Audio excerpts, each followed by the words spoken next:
തൃപ്രയാർ ഇരിങ്ങാലക്കുട റൂട്ടിൽ ബസ്സുകളുടെ മത്സരയോട്ടം. റൂട്ട് തെറ്റിച്ചോടിയ ബസ്സിൽ നിന്നും യാത്രക്കാരെ ഇറക്കിവിട്ടതായി പരാതി. കാട്ടൂർ ഇല്ലിക്കാട് സ്വദേശിയായ വിനീഷാണ് ഇരിങ്ങാലക്കുട ജോയിന്റ് ആർടിഒയ്ക്ക് പരാതി നൽകിയിരിക്കുന്നത്.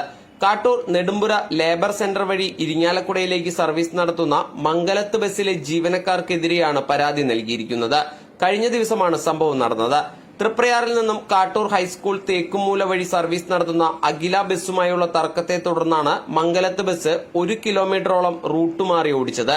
മത്സര ഓട്ടത്തിനിടയിൽ ബസ്സുകൾ തമ്മിൽ ഇടിക്കുകയും താനടക്കമുള്ള യാത്രക്കാരെ അകാരണമായി വഴിയിൽ ഇറക്കിവിട്ടതായും പരാതിയിൽ പറയുന്നു.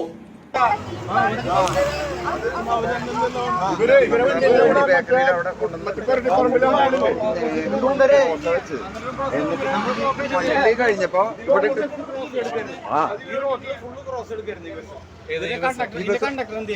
അയാളോട് ചോദിച്ചപ്പോ അയാൾ പറഞ്ഞറിയാ തിരിക്കാനാ. എന്നിട്ട് ആ വണ്ടി വന്ന മേത്തിക്കാ വന്ന വണ്ടി ഇങ്ങനെ ഇട്ടേക്കണത് ഫ്രണ്ട് ഗേറ്റിന്റെ